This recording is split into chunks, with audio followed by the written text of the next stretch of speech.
Dad's silent revenge. I was sitting in my daughter's living room watching my 6-year-old grandson Brandon play with his tablet when my phone rang. The caller ID showed Carol Anderson, my next-door neighbor of 12 years. Carol never calls unless something's wrong. She's a retired nurse who's seen enough emergencies to know when to worry and when not to panic. "Leonard," she said, her voice tight with barely controlled alarm. "Are you home right now?" "No, I'm at Patricia's for dinner." "Why? What's happening?" "There's a moving truck in your driveway. A big one with professional movers. They're loading boxes into it right now. I'm watching them through my kitchen window. My name is Leonard Pierce. I'm 59 years old, a retired cybersecurity consultant living in Scottsdale, Arizona. For the past 3 years since my wife Dorothy passed from cancer, that house has been my sanctuary. Everything I owned, everything Dorothy and I built together over 35 years of marriage was stored in those rooms. Every photo, every memory, every piece of our life together. I stood up so fast I knocked over my coffee cup. "What do you mean loading boxes?" "I didn't hire any movers. Professional crew. I can see them clearly. They've got uniforms with company logos and everything. I took pictures of the license plate and the truck." "Should I call the police?" Before I could fully process what Carol was telling me, before the alarm could register completely in my mind, I heard something from across the room that made my blood freeze. My daughter Patricia exchanged a look with her boyfriend Nathan Miller. It wasn't a look of concern or confusion like you'd expect when someone hears their father's house is being robbed. It was the look of two poker players who just realized someone had seen their cards. Then Nathan laughed. A short, sharp, nervous sound that he immediately tried to disguise as a cough, pounding his chest theatrically. "Wrong pipe," he sputtered, his eyes watering with fake distress. "Sorry about that, but I'd spent 35 years in cybersecurity, analyzing behavioral patterns, detecting insider threats, and catching people in digital lies. I'd investigated corporate espionage, tracked down hackers, and built cases against white-collar criminals who thought they were too smart to get caught. I knew guilt when I heard it. I knew panic when I saw it." "Dad, I'm sure it's nothing," Patricia said, her voice a little too bright, a little too quick. "Probably just Amazon delivery at the wrong address. You know how those GPS systems get confused in your neighborhood. Remember when UPS left that patio furniture at the Henderson's place by mistake?" Nathan nodded enthusiastically. "She's right. Happens all the time in these suburban developments. All the houses look the same to delivery drivers. Let's just finish dinner and then we can all go check together." No need to panic over a simple mix-up, but I'd already seen it. That flash of genuine panic in my daughter's eyes, quickly masked by false reassurance. The way Nathan couldn't look at me directly after his inappropriate laughter. The subtle change in body language that spoke louder than their words ever could. Every instinct I'd developed over decades of security work was screaming that something was terribly wrong. More than wrong. Something calculated and deliberate was happening at my house. And the two people sitting across from me knew exactly what it was. I pulled a $20 bill from my wallet and placed it on the coffee table. "Carol, call the police. Tell them possible break-in in progress." I kissed Brandon on the forehead, breathing in that sweet little boy smell that reminded me so much of Dorothy's gentle nature. "Grandpa has to go check on something important, buddy." "Be good for your mom, Dad. Really, you're overreacting," Patricia called after me as I headed for the door. "It's probably nothing. Why don't you just call the house first and see if anyone answers?" I turned back to look at her, my beautiful daughter, who had Dorothy's warm brown eyes and my stubborn determination. The little girl I'd taught to ride a bike, helped with homework, walked down the aisle at her first wedding. The woman who'd moved back home after her divorce, claiming she needed time to get back on her feet financially. Because, I said quietly, someone with a key to my house wouldn't answer the phone. The drive home felt like the longest 15 minutes of my life. My hands gripped the steering wheel as I ran through possibilities. Maybe Patricia was right. Maybe it was just a delivery mistake. Maybe my cybersecurity background was making me paranoid, seeing threats where none existed. But deep down, I knew better. In 35 years of investigating digital crimes and corporate fraud, I'd learned that coincidences were rare. When multiple unusual things happened simultaneously, there was usually a connecting thread. And that thread often led back to someone with inside access. Someone trusted. Someone who knew exactly how to exploit the victim's vulnerabilities. The moving truck was gone by the time I arrived at my house. In its place was an absence that felt almost physical, like a tooth that had been yanked out, leaving behind only empty space and the lingering taste of blood. I stood in my driveway, staring at the fresh tire marks on the concrete, and felt the first wave of true fear wash over me. This wasn't random. This wasn't a mistake. Someone had planned this carefully, timing it precisely for when I'd be away. Someone who knew my schedule, knew I'd be at Patricia's house for our regular Sunday dinner. Someone who had the security codes to disable my alarm system and the keys to unlock my front door without leaving any signs of forced entry. Carol met me at my front steps, her face lined with worry and determination. "I got everything," she said, pressing her smartphone into my trembling hands. Photos of the truck, the license plate, the movers, even some video of them carrying boxes. I didn't know what else to do, but I figured you'd want evidence. I spent the next 4 hours going through every piece of mail from the past year. Dorothy used to tease me about keeping everything, filing every statement and receipt in chronological order. Now that obsessive habit might save my financial life. I found what I was looking for buried in a stack from 9 months ago. A letter from Arizona Notary Services thanking me for using their mobile service and expressing satisfaction with Sharon Davis, the notary who had visited my home on June 15th. According to my calendar, I'd been at my annual physical that entire morning. Patricia had driven me to that appointment. She'd insisted on driving, actually saying she was worried about me managing the fasting blood work and the stress tests. I remembered being grateful for her concern. Now I realized she'd needed me out of the house for at least 3 hours, so Sharon Davis could witness her forging my signature. Patricia had known my exact schedule. She'd arranged for the notary to come while I was gone. She'd signed documents transferring ownership of my house using my own daughter's handwriting skills and my complete trust in her. My own daughter had been planning this theft for the better part of a year. The next morning, I thought about confronting Patricia directly. The father in me wanted to believe there was some explanation that would make sense of all this. Maybe someone had stolen her identity too. Maybe Nathan had manipulated her into this without her understanding the consequences. But the cybersecurity consultant in me knew better. Confrontation would give her time to prepare counter-narratives, time to destroy additional evidence, time to craft stories that would make me doubt what I'd discovered. I'd seen too many corporate fraud cases where early confrontation allowed criminals to cover their tracks. I needed professional help from someone who understood both the technical and legal complexities of what I was facing. Someone who could navigate federal fraud statutes and digital evidence preservation. I called Timothy Walsh, a retired FBI cybercrimes agent I'd worked with on several major corporate cases over the years. We'd spent months together in conference rooms, building digital evidence trails against white-collar criminals who thought they were smarter than the system. I never imagined I'd need his expertise for my own family. "Leonard," Tim said when I finished explaining everything, "what you're describing is a textbook case of elder financial abuse by a family member. It's unfortunately more common than most people realize. The sophistication level, using your security codes, knowing your filing system, timing the notary visit around your medical appointments, tells me this was meticulously planned by someone with intimate access to your daily routine." "I know," I said, feeling the weight of that knowledge. "I need you to help me prove it legally." Tim's approach was methodical and strategic. "Here's what we're going to do. First, we subpoena Sharon Davis and get her testimony about who actually appeared at your house that day. Notaries are required to verify identity, and she'll have to explain how she witnessed a signature from someone who wasn't you. Second, we pierce the corporate veil on that Delaware LLC and find out who really controls it. Third, we trace every dollar of that $37,000–$80,000 after it left the credit union. Money leaves digital footprints, especially when it moves between institutions." He paused, meeting my eyes with the sympathy of someone who'd seen too many families destroyed by financial crime. "And fourth, we do all of this without Patricia knowing we're investigating. You need to continue acting completely normal around her. Can you handle that?" I'd spent 35 years maintaining professional composure while investigating criminals. I could manage it a little longer, even when the criminal was my own daughter. The hardest part was continuing our weekly dinners at her apartment. Sitting across from Patricia and Nathan, making small talk about Brandon's progress in kindergarten, listening to their financial complaints, all while knowing they'd systematically stolen my financial security. Patricia showed me photos from a recent vacation to Hawaii, a trip that must have cost $12,000 based on the resort photos and first-class airline boarding passes she proudly displayed.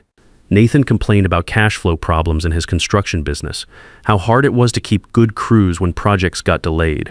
They were literally spending my stolen money while asking for my sympathy about their financial struggles. The psychological warfare was exhausting. Every smile felt forced. Every expression of concern for their well-being felt like swallowing glass, but I maintained the performance because I understood that gathering legally admissible evidence required patience and strategic thinking. Tim's investigation moved faster than I'd expected. Digital fraud leaves comprehensive paper trails, and Tim had maintained contacts throughout the financial services industry who could expedite certain requests through proper legal channels. Sharon Davis, the notary, broke within 2 hours when confronted with evidence that she'd notarized fraudulent documents. When Tim's investigator showed up at her home office, with copies of the forged quitclaim deed and clear documentation that I'd been at a medical appointment during the supposed signing, she immediately admitted everything. She confirmed that Patricia had hired her mobile notary service. Patricia had presented the documents and signed my name while Sharon pretended not to notice that the supposed Leonard Pierce was actually a woman 25 years younger than the date of birth on the identification she'd provided. Sharon had been paid $500 in cash to look the other way, minus 5 times her normal fee. The Delaware LLC investigation led us to Mitchell Crane, a local attorney who specialized in what he euphemistically called asset protection services.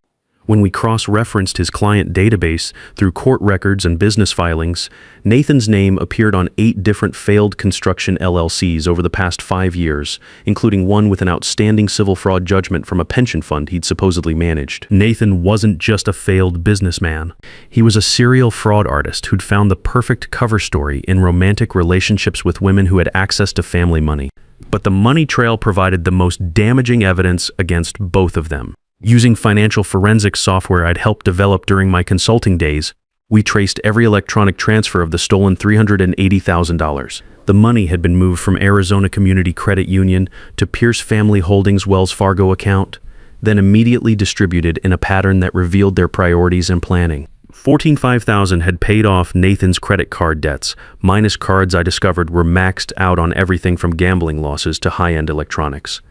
$20,000 went as a down payment on a vacation house in Sedona that was titled exclusively in Patricia's name. $75,000 had been moved into a Charles Schwab brokerage account that showed aggressive day trading activity with consistent losses. The remaining $40,000 had been withdrawn as cash over the past 8 months through ATMs in Las Vegas, Phoenix, and Tucson. They'd burned through 40% of my house's equity in 8 months, with nothing to show for it except debt payments and failed investments. Even worse, Tim's digital forensics team had discovered email communications between Patricia and a Phoenix real estate agent named Jennifer Martinez. The emails, recovered through a subpoena of Patricia's Gmail account, revealed that she was planning to list my house for sale within the next 6 weeks. The asking price was $925,000. Using the fraudulent quitclaim deed to establish ownership, she planned to pocket the entire proceeds while I would have no legal standing to stop the sale. According to Maricopa County records, I didn't own the house anymore. Reading those emails felt like watching someone plan my funeral while I was still breathing. Patricia had calculated everything: the listing price, the closing timeline, even which title company to use for the fastest processing. She'd researched comparable sales in my neighborhood and identified the optimal marketing strategy for maximum return. My daughter hadn't just stolen from me. She'd become a real estate professional at liquidating my life's work. Tim laid out the prosecution strategy with the precision of someone who'd built hundreds of federal cases. We have enough evidence to convict them on multiple felony charges: wire fraud, bank fraud, elder abuse, identity theft, notary fraud. The federal prosecutor will have his pick of statutes. But we want more than convictions. We want them on record admitting what they did, creating an unshakable confession that eliminates any possibility of appeals or reduced sentences. His plan required Patricia and Nathan to feel completely comfortable, to believe they'd successfully manipulated me into accepting their version of events. We're going to give them exactly what they think they want: your willing cooperation in liquidating your assets. But they're going to confess every detail while we record it all. The psychological chess game began immediately. I started dropping hints during our dinners about feeling overwhelmed by house maintenance. I mentioned concerns about property taxes and utility costs, I asked Nathan's advice about downsizing and retirement communities, watching his eyes light up as he sensed opportunity. Patricia responded exactly as Tim had predicted. She began bringing up articles about seniors who'd been hurt in home accidents, stories about elderly people being taken advantage of by maintenance contractors, statistics about the financial burden of large homes on fixed incomes. She was building a narrative that would justify my decision to sell while positioning herself as the concerned daughter protecting her father from poor choices. The manipulation was textbook elder abuse psychology. Isolate the victim, create dependency, generate fear about independent decision-making, then present yourself as the solution to problems you've helped create. I'd seen this pattern in corporate settings where executives groomed employees for embezzlement schemes. But Patricia had made one crucial mistake. She'd underestimated her father's professional competence. 5 days before the planned real estate listing, I invited Patricia and Nathan to dinner at my house. I told them I wanted to discuss estate planning and get their advice about possibly selling the house. I watched Patricia's face when I said those words and saw the flash of excitement she tried to disguise as concern. "Of course, Dad," she said. "We've actually been worried about you rattling around in this big place. It's time we had this conversation." Nathan nodded sympathetically. "There are some beautiful senior communities in North Scottsdale, places where you wouldn't have to worry about yard work or pool maintenance." I spent the entire day preparing Dorothy's famous pot roast recipe, setting the table with our wedding china, creating an atmosphere of family intimacy and trust. Tim's team had installed recording equipment throughout my dining room, audio devices hidden in light fixtures, cameras disguised as smoke detectors, everything legally authorized by federal warrants. They arrived at 600 with Brandon, and watching my grandson run into my arms almost shattered my resolve. This little boy was about to watch his mother get arrested. He would grow up knowing his family was built on lies and theft, but I couldn't let sentiment override justice. Too many families had been destroyed by people exactly like Patricia and Nathan. If I didn't stop them here, they would find other victims, other elderly relatives to exploit. Over dinner, I guided the conversation carefully. Following Tim's script, I expressed concerns about my ability to maintain the house. I worried aloud about the financial burden of property taxes and insurance. I asked their honest opinion about whether I should consider selling. Patricia and Nathan responded like predators sensing wounded prey. They painted vivid pictures of the dangers I faced living alone. What if I fell and couldn't reach a phone? What if contractors took advantage of my age and charged excessive fees? What if the housing market declined and I lost equity value? "The truth is, Dad," Patricia said, placing her hand over mine in a gesture of fake intimacy, "Nathan and I have been researching options for you. We found this amazing retirement community in Paradise Valley. It has everything: golf, swimming, meal service, medical care on site. And the entry fee is very reasonable." "How reasonable?" I asked. Playing my role perfectly, "Only $400,000, Nathan said. "And that includes everything. You'd never have to worry about home maintenance again." "But I'd need to sell the house to afford that," I said, letting uncertainty creep into my voice. "Well, yes," Patricia said, "but that's probably for the best anyway. This place is way too much house for one person, and the market is really strong right now." They were walking directly into the trap Tim had designed, confessing their scheme while genuinely believing they were manipulating me into voluntary compliance. "Actually," I said, reaching under my chair for the manila folder Tim had prepared, "I've been doing some research of my own about selling the house." Patricia's eyes brightened with anticipation. Nathan leaned forward eagerly. "That's wonderful, Dad," Patricia said. "We're so proud of you for being proactive about this." "I've learned some very interesting things," I continued, keeping my voice steady. "For instance, I discovered that someone already transferred ownership of this house 8 months ago to something called Pierce Family Holdings, LLC. The change in the room was immediate and electric. Patricia's face went white. Nathan knocked over his wine glass, red liquid spreading across Dorothy's tablecloth like spilled blood. "Dad, I can explain," Patricia started. "Please don't interrupt," I said, opening the folder. "I'm not finished. I also discovered that someone took out a $380,000 home equity line of credit using my identity. Someone who had my social security number, my security codes, and intimate knowledge of my daily schedule." Nathan was calculating escape routes with his eyes, looking toward the front door, then the back patio. His body language screamed guilty flight response. "The money trail is particularly fascinating," I continued.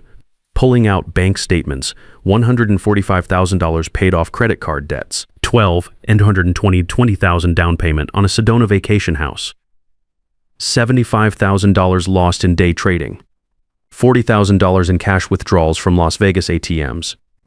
Patricia was crying now, but I recognized them as manipulative tears designed to generate sympathy rather than genuine remorse. And then there are the emails I said, producing printouts of her correspondence with the real estate agent planning to list my house next month for $925,000. Using forged documents to establish ownership of property you stole. Please don't try to run, I added calmly as Nathan started to rise. There are FBI agents positioned outside every exit.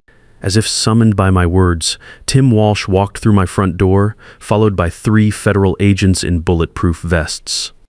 The recording equipment had been transmitting everything to a mobile command unit parked across the street. Patricia Pierce and Nathan Miller. Tim announced, "You're under arrest for wire fraud, bank fraud, elder financial abuse, and identity theft." The next hour was controlled chaos. Patricia sobbed hysterically while being handcuffed, alternating between claiming innocence and begging for forgiveness. Nathan maintained sullen silence, the behavior of someone who'd been through this process before. Brandon cried in confusion as strangers took his mother away. I held him and tried to explain that sometimes people make very bad choices, even people we love. The words felt inadequate, but truth often does. In the weeks that followed, the full scope of their criminal enterprise became clear. Nathan had been running variations of this scheme for years, targeting elderly relatives and business partners across 3 states. Patricia hadn't been manipulated into compliance. She'd been his partner from the beginning. They'd already defrauded Nathan's uncle in Tucson out of $220,000 through a similar real estate scam. They were actively planning to target my sister-in-law, Linda, next, having already researched her property values and financial situation. Federal prosecutors offered Nathan a plea deal if he would testify against other accomplices in his network. He took it, providing evidence that led to 6 additional arrests across Arizona and Nevada. Patricia, confronted with the overwhelming digital evidence and her recorded confession, pleaded guilty to avoid trial. The judge showed no sympathy during sentencing. Patricia received 4 years in federal prison. Nathan got 6 years. The judge specifically noted that crimes against elderly family members represented a particularly heinous violation of trust that warranted enhanced penalties. My house was legally restored to my name. The fraudulent liens were removed from the title. The Sedona vacation house was seized and sold, along with other assets they'd purchased with stolen money. The recovery process netted approximately $140,000, though most of my equity was gone forever. Brandon now lives with my sister-in-law Linda in Tempe, who's providing the stability and consistency he needs. I see him every weekend. We build model airplanes, work on math homework, and I tell him stories about his grandmother, Dorothy, the woman who would have loved him with fierce protection. I don't tell him the complete truth about his mother yet. That burden will come when he's older and better equipped to process it. For now, he knows that his parents made some very bad decisions and are facing the consequences. I still have weekly dinners, but now with Carol and Tim at our old restaurant in Scottsdale. We talk about normal things, golf scores, book recommendations, grandchildren's achievements. Sometimes I catch myself starting to mention something about Patricia, then remembering she's not part of my life anymore. The emotional aftermath has been more complex than I expected. I don't feel satisfaction about Patricia's imprisonment. I don't feel vindicated or victorious.